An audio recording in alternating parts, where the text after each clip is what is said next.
Shalom everyone, and welcome to our weekly Soul of the Parsha class.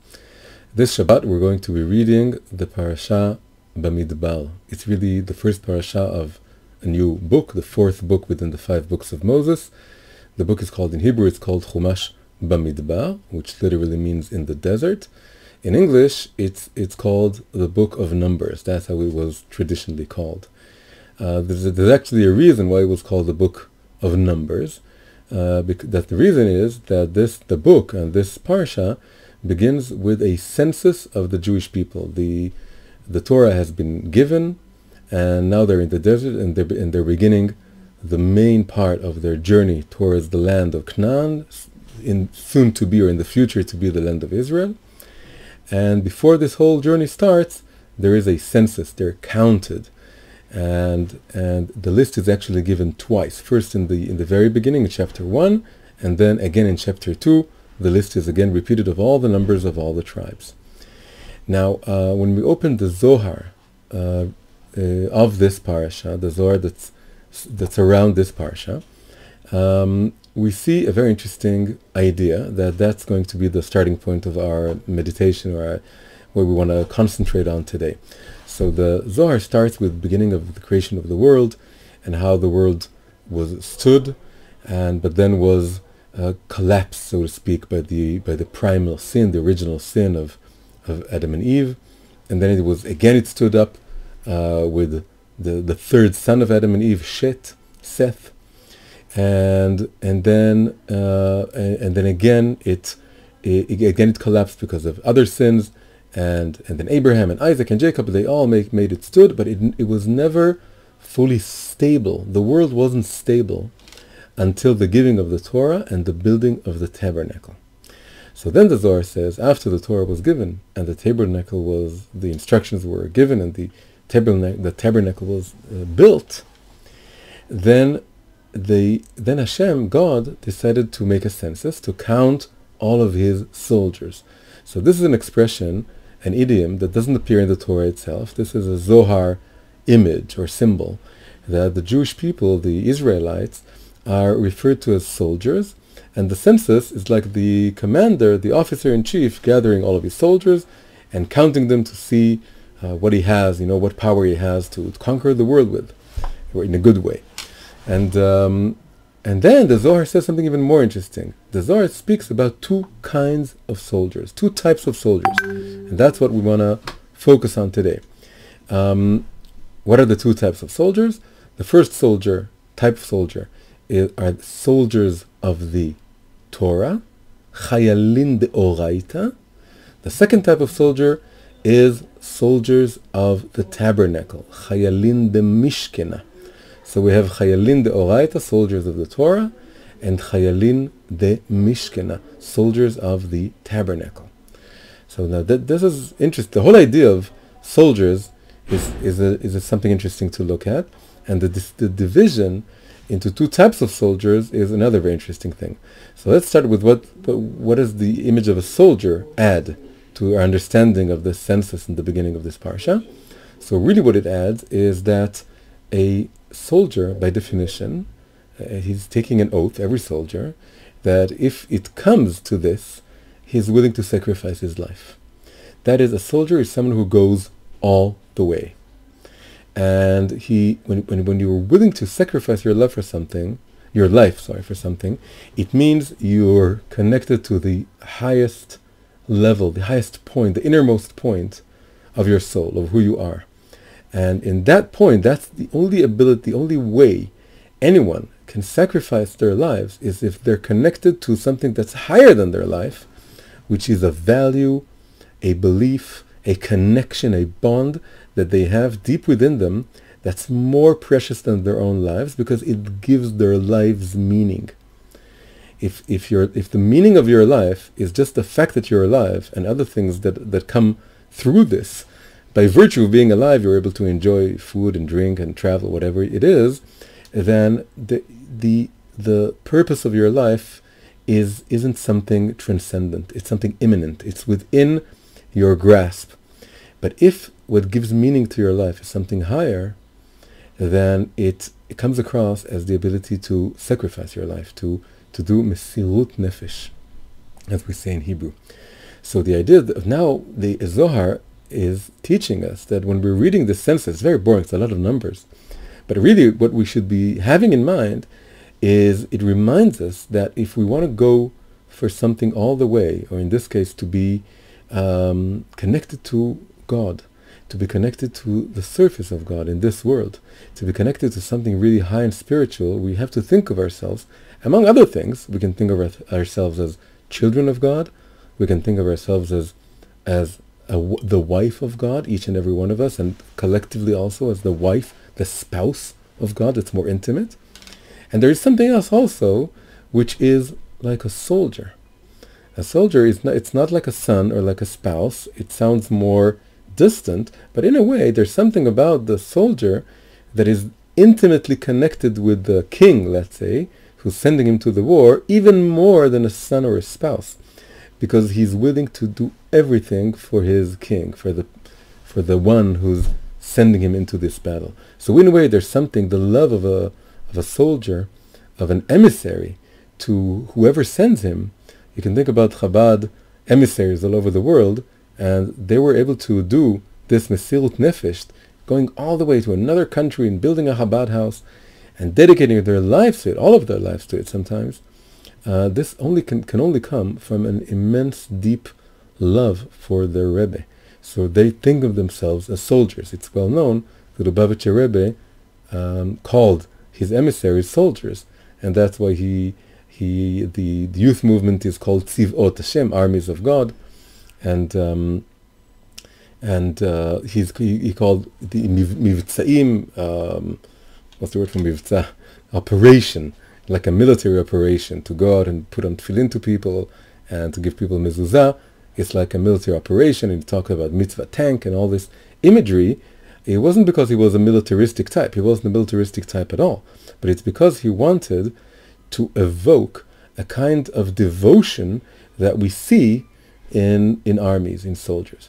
So that's just generally the fact that this whole census thing is now connected to the idea of soldiers. So that's one thing.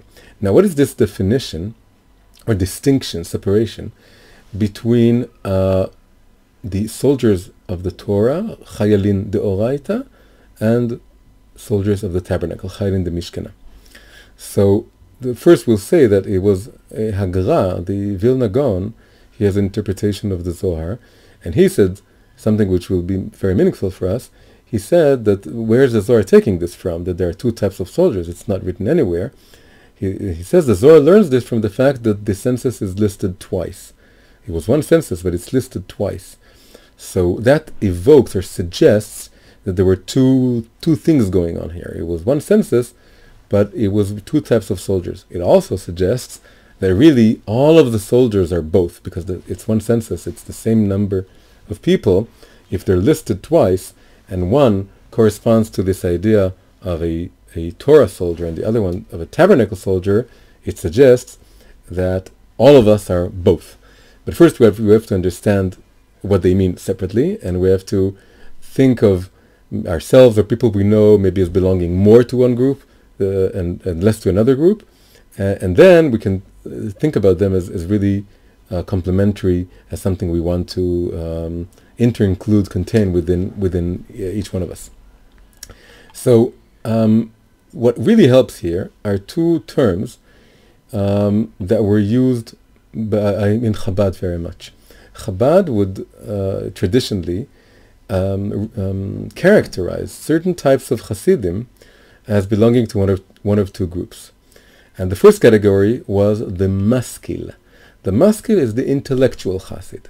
The maskil is someone whose main focus, the center of gravity for what he's doing, is Torah study. And in Chabad, Torah study isn't just learning the Gemara all day or Jewish law.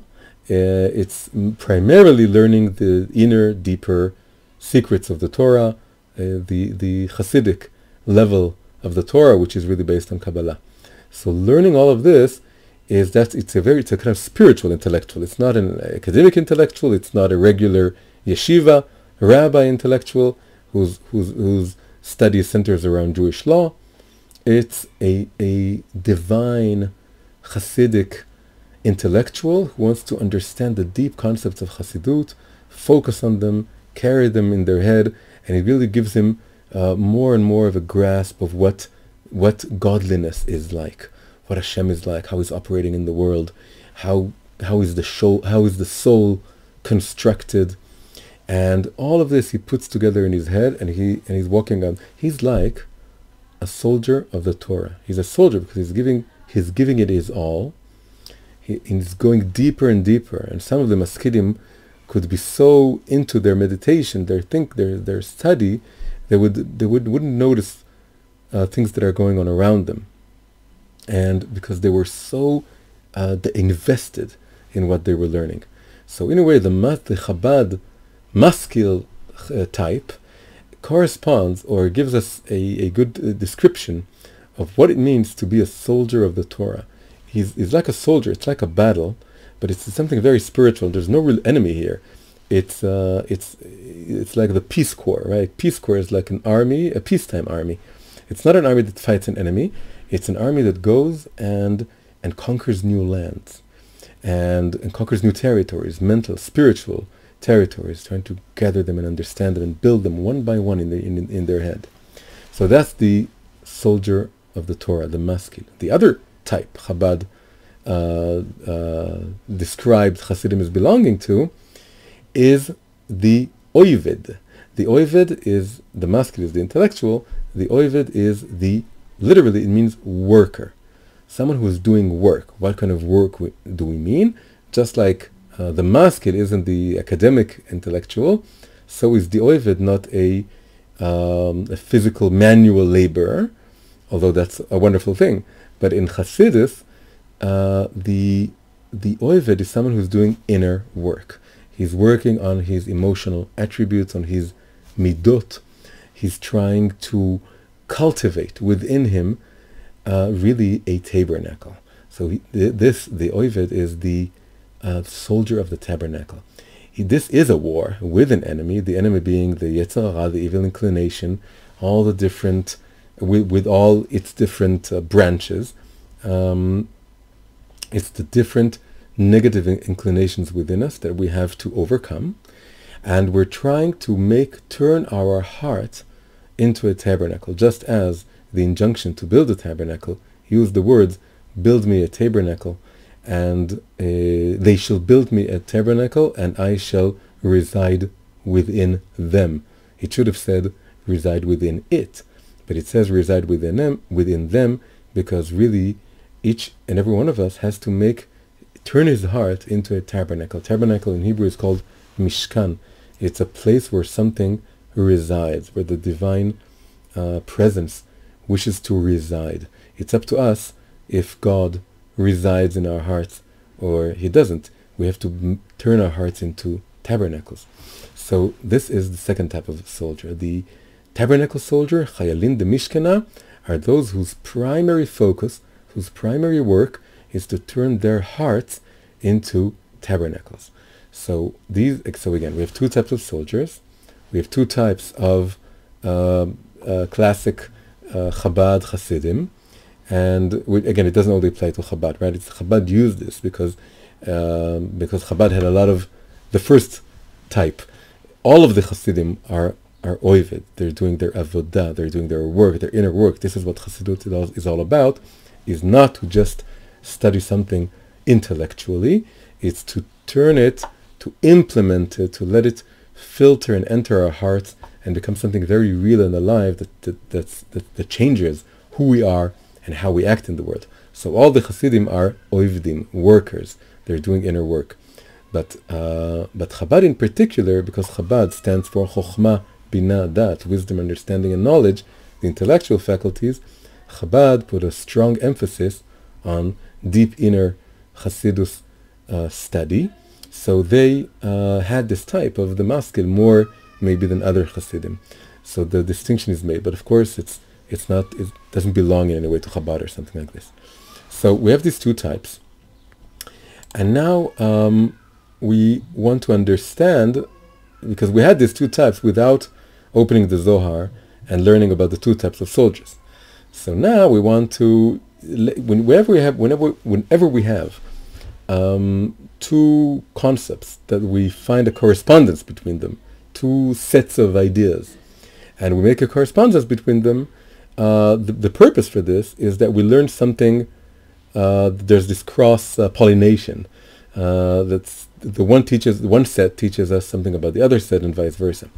So we want to learn something about what does it mean to be a maskil, an intellectual chassid, and what does it mean to be an oived, a working chassid, through these images of the Torah soldier and the Tabernacle Soldier. So let's look at something very simple. Two differences. We're going to go into two differences between the Torah and the Tabernacle, and that would help us understand these two types, and also what it means to be them. Right? As I said, people of course, every maskil has to be also an oived, and every oived has to be a maskil, but some people tend more to be one, right? Each and every one of us can immediately tell, right now as you're listening to me, which type you identify with more. But of course, the whole point is that we want to be both. As we said, the Dagra said that it was learned from the fact that the census was repeated twice. All the soldiers should be both. But again, we tend to be one more than the other. So two differences between the Torah and the Tabernacle. One difference is that the Torah is very steady. It was written, it was put into the Ark of the Covenant, and then it doesn't change. And especially this is true of the written Torah, that the written Torah never changes. The oral Torah keeps expanding and growing, but it's all rooted, so to speak, in the ground, the unchangeable ground of the written Torah. There's something eternal about the Torah, it's unchanging. Tabernacle is very different from this. Tabernacle, when we are moving, as the people of Israel were moving through the desert, each and every station, they had to dismantle the entire tabernacle, carry it with them. These are the soldiers of the tabernacle, and go, and when they found a new place, they would set it up again. So every time, imagine this, every time you're going in the desert, every time you have to take apart, it's a massive thing, and it's made up of heavy wooden planks, and they have to take it all apart, and then rebuild it again and again and again, every station in the desert. So what is this difference, this stability versus this constant being on the move, with ups and downs, with rising and falling, and constantly taking apart and rebuilding? What does this tell us about the more intellectual type and the more emotional working type, right? It's a bit of a head and heart here. So the intellectual type, there's something about him that he's sort of above the trials and tribulations of time, the rise and fall of the ebb and tide. He's above all this, and he sees everything, and because it's connected to something very eternal, and this gives him a lot of stability. That's the sort of type he is, and he doesn't get overly excited, or he doesn't collapse, he doesn't lose it whenever things change. Also because, and we see this with all intellectuals, even non-Torah, but there's something deeper in the way it comes about in a Torah student, that things happen in the world, things come and go. It could be a fad, it could be this whole COVID-19 period of time we're going through. It could be a war even that's happening in the world. But when you're connected to something that's more eternal, so philosophers had this also to a certain extent, but there's something different about the Torah, because Torah isn't just a sort of abstract mathematical or philosophical truth.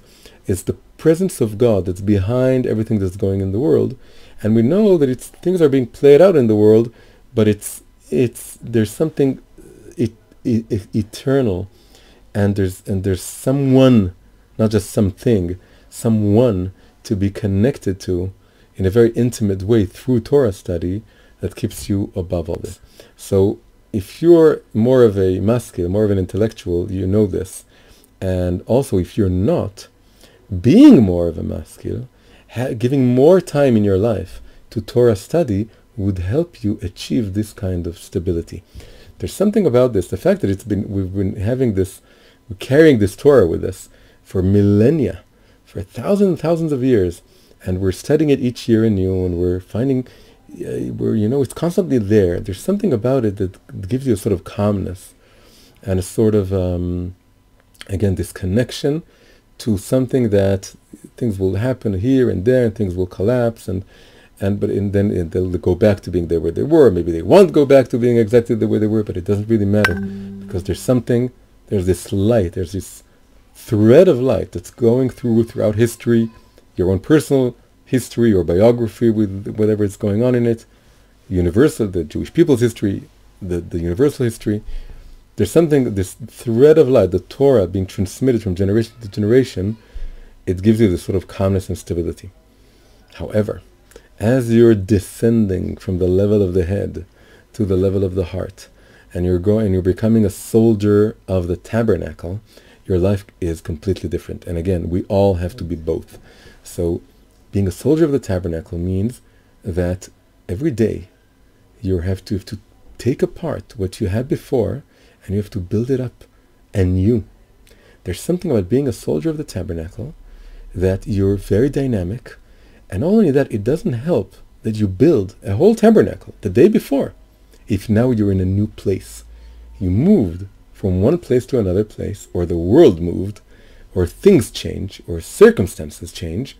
Whatever it is, every day, it's a new day. It's in a very existential way, it's a completely new day. In order to let the light of Hashem reside truly within your heart, to be really connected to your heart, you can't build in any way on the stability of the Torah study you have in your head. That's okay if you just want to be a maskil. But it's not okay to be just a maskil. Because a maskil without being an oived, an intellectual without being a worker, it's like something that doesn't have legs, it's floating. And everyone has to be both. It could be that you're more of a maskil, that's okay. But you have to know the level, you have to have a tabernacle. God wants both the Torah and the tabernacle. So the tabernacle means when you're present in the moment, when you're present in your heart, in what you feel, every day is new, and every day you have to build the tabernacle anew, as if it never happened before. And the maskil finds this very weird, because the maskil says, but we did this yesterday, why do it again? We went through this, we talked about this. Haven't we talked about this yesterday? Haven't we had this same conversation just a week ago or a year ago? Why do we have to go back to the same subject? Because that's what happens when you're thinking just intellectually. And when you're thinking it's about something intellectually, you learn it, and then it's there, and you don't have to go back to it, maybe to repeat it just to memorize, but you don't have to re-experience it or see it in a new light. But if you're an oived, it's totally different. Every day is new, your heart changes, the colors change of the world, the landscape, your own emotional landscape. And that's something you have to be very much connected to the pulse of the times. And this famous joke about this wife who tells her husband, well, you haven't told me you love me such a long time. And so the husband tells her, I told you once, and it didn't change ever since then. So when it changes, I'll update you. Why do you need to hear it every day? Why? Because my heart is reborn every day. This is why. And why do we have to pray every day? Because when you're connected to your heart, you're connected to the fact that it lives in you and it's born in you every day. So that's one major difference between the head and the heart, and the intellectual level and of the maskil and the emotional level of the oived. Second big difference is the fact that the Torah is for all, whereas the work of the tabernacle is just for there's a hierarchy. There's the high priest, and it was doing things that other priests aren't doing, and then there are the priests, and then there are the Levites, and then you have the rest of Israel. And of course, then you have also non-Jews coming in the future to the future tabernacle, the temple, and they have their role also, but it's very different. And even within the people of Israel, one phrase that appears 3 times in our parsha is Hazar Hakarev Yumat, the foreigner who approaches the work of the priests or the Levites and is not allowed, because it's only their work. A foreigner who comes close, who tries to approximate this kind of work, is to be killed. It's not his thing. It's someone else's thing. Each one has their own role, and you have to identify your role. Torah is very different. Torah, everyone can study Torah. Rabbi Meir in the Talmud even said that a non-Jew studying Torah can reach incredible levels. So Torah is really open for everyone. That's the basis of it. And with the tabernacle is limited. Not only that, but the way the people of Israel would place their tents, would park every time in every station. It would be centered around the tabernacle. So you had, again, hierarchies of proximity, of people closer and less close. So again, what does this mean? What does this tell us about the maskil and the oived? It tells us that the maskil isn't just the good maskil. He isn't studying just for himself. He's studying for everyone. He teaches. He wants everyone to learn. But more than that, it tells us that when you're studying, it's not connected to your personality type, to who you are, and saying this part I like more and this part I like less, and I feel this part of the Torah belongs to me and this part of the Torah doesn't belong to me. That's not a good way of studying. The Torah belongs to everyone and also to every part of you. And so when you're studying, you have to study it in a way that, in a way, you're putting your own personality types and issues aside. It doesn't matter who you are. You want to study this amazing orchard of texts, orchard of divine wisdom, that's something very high and universal. And even if it doesn't apply to you personally, it's still a divine truth that applies to someone, somewhere, sometimes. Of course, the Baal Shem Tov taught us that really everything in the Torah ultimately applies also to your own particular time and place and personality type. But that's not how you start studying it. You start studying it by trying to understand God. It's not about you. It's about God's word, God's wisdom. And later on, actually, when you're connecting the maskil within you to the oived within you, the oived is very much connected to his own particular personality type, then it also affects the way you study Torah. But as you're studying it, you're putting yourself aside, and it's something universal. It's this truth that's there, and you want to be immersed in it. However, when you're changing roles and you become a soldier of the tabernacle, it's very different. The question is, am I a Kohen, a priest? Am I a Levite? Am I in Israel? Am I a Kohen Gadol? Am I a Jew or a non-Jew? And this changes and gives you different roles. And it gives you, and also not just a priest or a Levite. Who am I in particular? Which tribe, so to speak, spiritual tribe do I belong to? Because the Levites are a tribe, so that puts in the variable of which tribe you belong to into the equation. So, which spiritual tribe do I belong to? Which type am I? Which particular person am I? Because the inner work that you're turning your heart into a tabernacle is extremely individual. It's very, very unique. And here, your uniqueness, your personality, your own likes and dislikes, and your own tendencies become an extremely important part of the kind of work you're doing, because it has to be your own tabernacle. The Torah is everyone's Torah. It's one truth, and we want to be immersed in it and learn it and expand our minds. But going into our hearts, who I am, my own particular issues, it's not philosophical, that there's this ethical truth or this attribute is a good attribute to have or whatever. That's very estranged, And even this phrase that we used, Hazar Karev Yumat, the opposite of being a zal, a stranger, a foreigner, is being akin to something. So the idea is that I want to work on the tabernacle because it connects to me personally. I'm not a stranger to it. It's not a stranger to me. If I feel that something is strange, I'm estranged to it. It's not my own work. It's not my thing in the world, then I don't have to do it. But I have to build a tabernacle in my own heart. And here I'm not a stranger. And everyone else is a stranger regarding the tabernacle that I have to build. They can't come close to it, right? Hazar Karev Yumad is you can't approach the work of the Levites and priests because it doesn't belong to you. So in a way, this is a work that's so intimate, so personal, so unique that no one can approach it. if they approach it, they can die. Why can they die? They die because they try and touch something, a certain light, a certain presence that's not theirs. And neither can I approach their own inner tabernacle. Maybe I can receive light and sustenance and something that comes out of their tabernacle, because the tabernacle affects everyone. But it's not mine to approach. It's their own tabernacle that they're working on, and then they're going to, something will come out of it. Their fruit, their livelihood, their whatever they're giving to the world will come out of it. So these are the two types of soldiers that the Zohar is talking about in our parsha.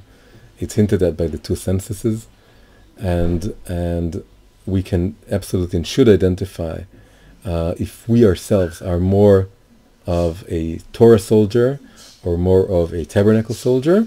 But ultimately, we have to have this inter-inclusion within us. If we take the two words, Torah and Mishkan, Torah and tabernacle, the acronym that they create is TAM. TAM means whole, complete. If you want to be whole, you want to be a complete soldier, someone who is wholeheartedly and wholeheadedly serving God, then you have to find within yourself these two levels.